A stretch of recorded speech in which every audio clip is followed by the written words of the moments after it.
Hello and welcome again to Women in Construction. We've already seen how geotechnical work is done, and together with GeoConWorks, whereby we've been so much welcomed and also working together to see how we can make a difference out there. And with me is Georgina. She's working from the lab, part of the concrete team, and we have Engineer Philip, who will also be taking us through on the importance of a good design mix and why we should have a good concrete at site. So let's be together. Hello everyone, my name is Philip Murabula, and today I'll be taking you through concrete. First of all, I'll start by defining concrete. And concrete is a construction structural material that is composed of fine aggregates, coarse aggregates mixed with water and cement that hardens with time.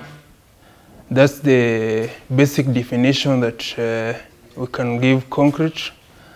In engineering language, you can say that it is a construction structural material composed of a hard, chemically inert particulate substances that is bonded with water and cement.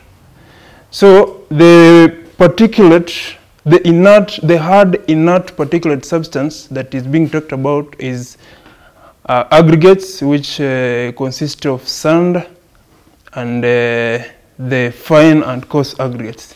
So these are what engineering defines as the hard, chemically inert. Inert means it is has zero chemical. Yeah, these aggregates that are mixed with we have fine aggregates like this one. It is it comes in sizes, like this one is 0.5, or else we can use river sand. Yeah, this river sand, it can be used instead of the crushed sand, or it can be mixed in ratios that are given by the engineer for this desired project. Yeah, so today we'll be doing a mixed design. First of all, concrete, there's two ways of achieving concrete. One is called nominal concrete, that is ordinary, and the second one is called designed concrete. So today we are going to deal with designed concrete. And today we have designed a class 30 concrete that we'll be doing here. And we have a team, just come, that will be helping us to do the design mix. It's a class 30 concrete mix. We have already mixed the aggregates, so we will be adding cement and water. Plus we have a Sika plasticizer NNG that will help to improve the properties of our mix. Actually, basically, the additives that are added in concrete, they just help us to improve the properties of concrete so that we can get the desired strength, workability, and other requirements of concrete. Today we are doing a designed mix that is class 30, and we're going to use an admixture branded Sika NNG. It's a super plasticizer. This admixture is going just to help us control our mix, like water cement ratio. In case of using much water, we'll be improving the properties of our concrete with this admixture. As everyone knows, the higher water cement ratio, the lower the strength.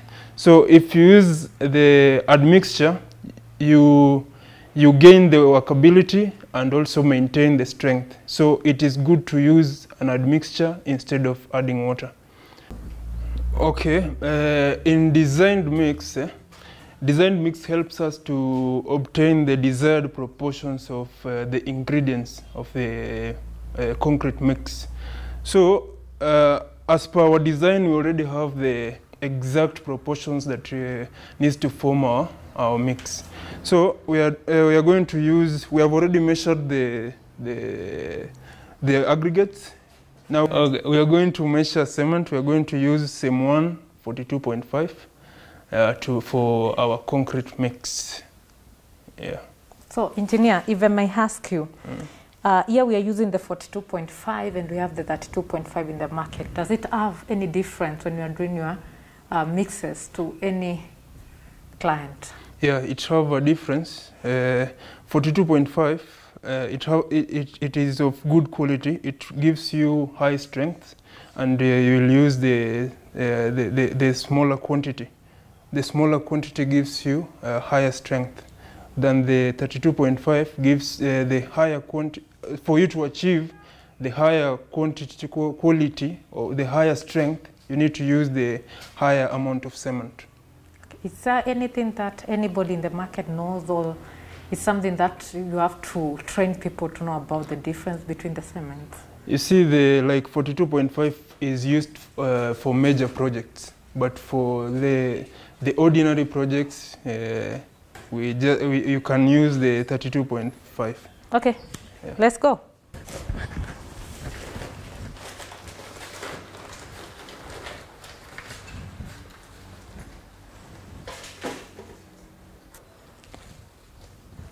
So another advantage of having a concrete mix design is that you achieve the quality mix.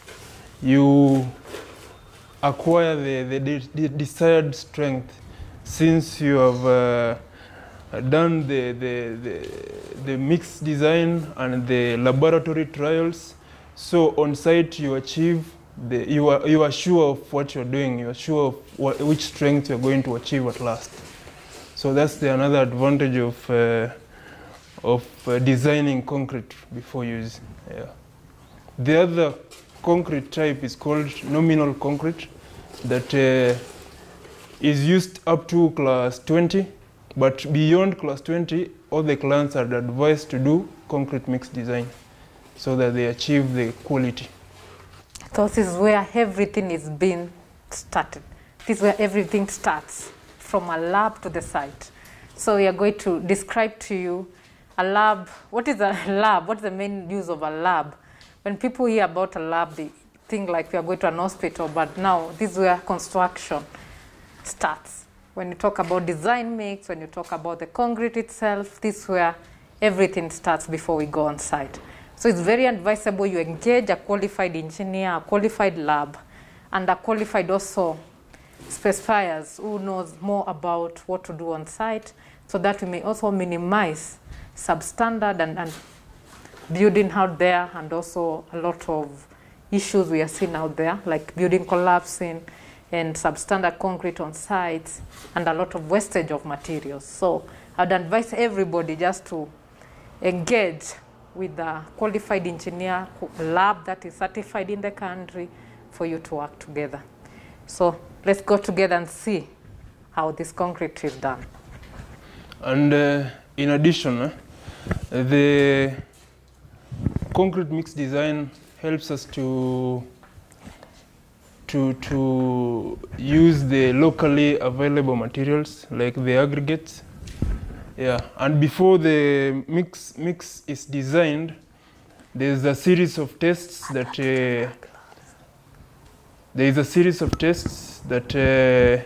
is done on the aggregates or on all the ingredients, including cement, and the aggregates like gradation, the specific gravity on the aggregates. Yeah, so that you can know the absorption of water for the aggregate, so that you can have that control of water on site. Yeah. So you also need to have the proper safety when you are doing these things, having the proper gloves. Today I don't have the gloves, whereby it's a mistake also. But the mask, always you should have the mask on because of the dust. Also health matters.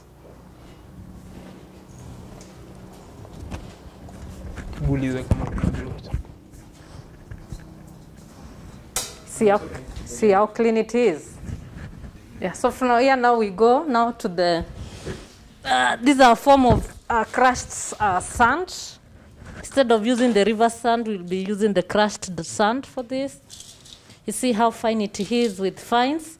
All the time we appreciate having the fines because this is what makes it the concrete strong. Am I wrong, engineer? You're right, you're right. Good, so I'm qualified now. So we need also to measure this. How much is it? This was ready. Yeah. Oh, this was also ready. So they said it was ready. Thank you, my team.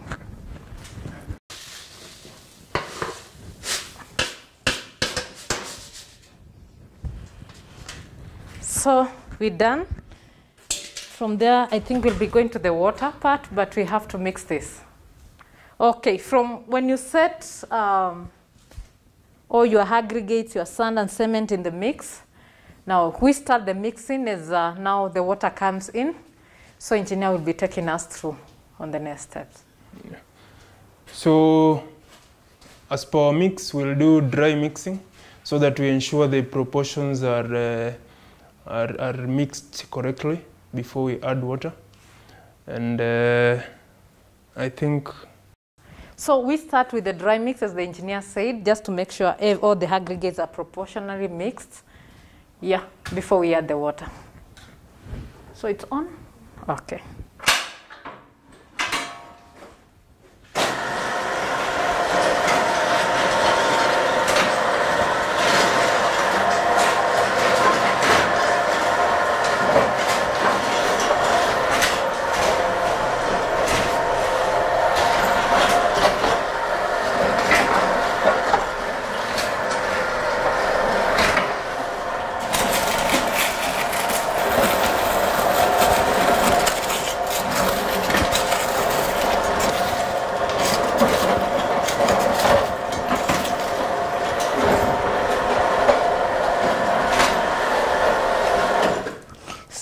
So I think, engineers, you see, this is the right way to do it. First, making sure all the aggregates have been mixed properly. Engineer, can you confirm this is the right thing to do? Yeah, this is the right thing. You mix the... See, when you add water before this mixing like this, mostly water is consumed by the cement. Yeah. So it is advisable to start by dry mixing before you add water. Is this the same process, even a normal mix that is done, the normal way people do it? You see, when you're doing on a batching plant, when you put the aggregate, the batching plant keeps on mixing, rotating as it mixes. So when you have the mixer that rotates, you can just, you put it mix. Okay. But for ours, it needs to be dry mix, then you add water. Okay, and if anybody who doesn't have this, what do you advise them? Someone just doing a small house, what can you advise them? Because they, of course, they won't afford this kind of big machines. Currently, we have so many machines, mixers that are being hired, and if worst comes to the worst, you just do it manually but correctly. Yeah. Is there any specific water, like hard water, soft water? You know, a lot of people make mistake out there by just using any water. It depends on the project specifications. There's some projects that have specifications on the type of water that needs to be used. That's why in bigger projects they have they usually test water before using. Yeah, but for small houses, you just use the conical is common. The common water. Yeah. Okay, perfect. Yeah. Okay, it's also advisable and advised on site. When you are doing the water, you also do the measuring of the chemical or the admixture that you'll be using. In our part, we'll be using the Sikament NNG, because as you know, when you talk about concrete, and add mixtures, we have to reduce water in a certain percentage. So that you may not have bleeding, you may not have less strength on site. So I'd advise anybody who is also doing their mix on site to also look into water, because water is the weak part of the concrete. I don't know. So we need to check this one. So it's not advisable to do it, but this is my baby.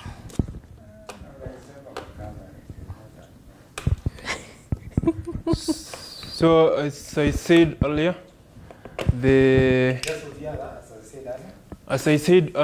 the admixture is going to help us control our water cement ratio. And I also mentioned the higher the water cement ratio, the lower the concrete strength. But when you engage an admixture, you have good workability. The highest cement ratio gives us workability, but when you add water, you have workability but low strength. But when you add an admixture, you have good workability with good strength. That's why we advise our clients to be using the admixture instead of messing up with the concrete strength by using water to achieve the workability.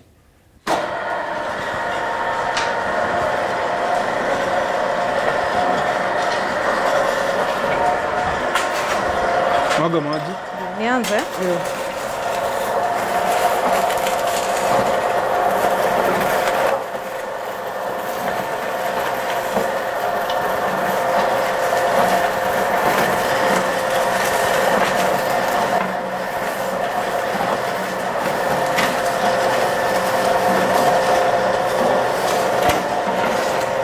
Na wapime hiyo ingine.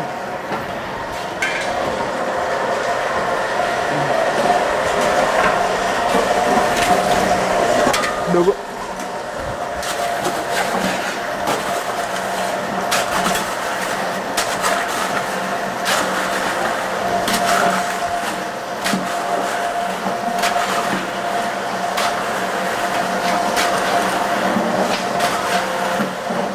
So you see the design now without our mix, without the admixture.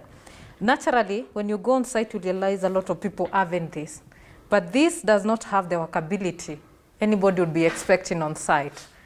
But also, the people want to transport concrete. They cannot transport this kind of concrete. They have to make a workable concrete, and also something that is the engineer that is going to talk about right now. Yeah, so as we have done our mix, it is a good mix, but no workability. So the mess that other people do is, at this point, they add water. But we advise, when you have good concrete without workability, you look for an admixture that will help you. Like, you can seek clarifications from the dealers of admixtures like Sika Kenya. We have the representative here. They can explain more on the desired admixture to use. So when you talk about workability, is I think I'll put it on a layman's language that everybody may understand. It's just the ability of the concrete, like the mix that we have here, to be able to be maybe fibrated, or also you are able to pour different batches without having any joint in between, and making sure the concrete can be fibrated properly. Yeah, and it also helps when you are buying the ready-mix concrete. Maybe the distance between the batching plant and the site is far. It helps you to keep that we call slump retention, so that when it reaches to your site, it will be still workable, not hard. Yeah, it hardens. The concrete normally hardens with time. Yeah, so when you put an admixture, it helps it retain its normal state for a certain period. Yeah. So we are adding an admixture, which is a super plasticizer from Sycament. It is called NNG. okay. Yeah.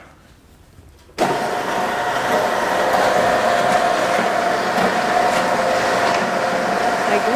Okay.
need.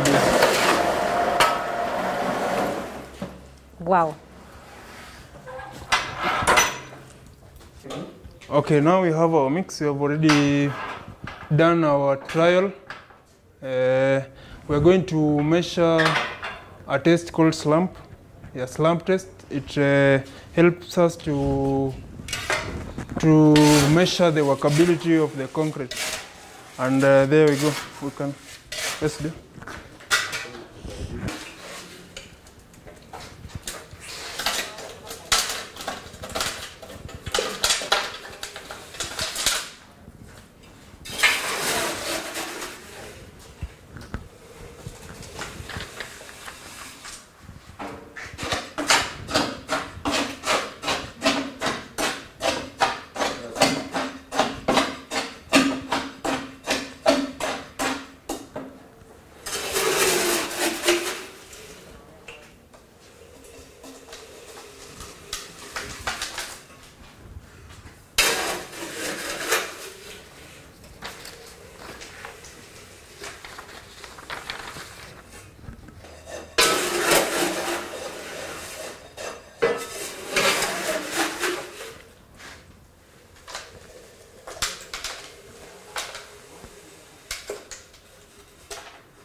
Okay, this we are doing a slump test, and these are the equipments of doing slump test. We have a base plate, we have this is a cone, and we have a tamping rod. This tamping rod is a standard, though some people mess and uses the bars, the steel bars, but this is a standard rod that weighs about 0.9 kgs. So when you drop your blow, it needs to be free. So the weight of this bar, the weight of this rod, tamping rod, is standard. So you should not use any other steel bar that is not specified. Yes, we always do 3 layers, 25 blows each layer.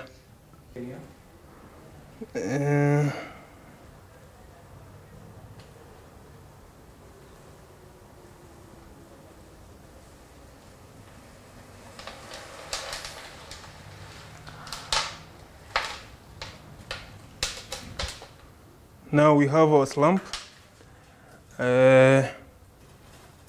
always have types of slump. We have shear slump, that when you release the cone, the one side of the concrete falls. That's shear slump. But ours, it is called true slump because it has gone down uniformly. Now we can measure.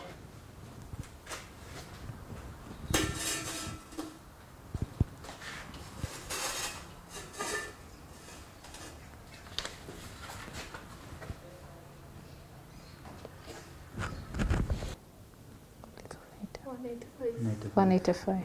Yeah, you see, we have a slump of 185, but our concrete is of good quality because of the additive we have used, the admixture we have used.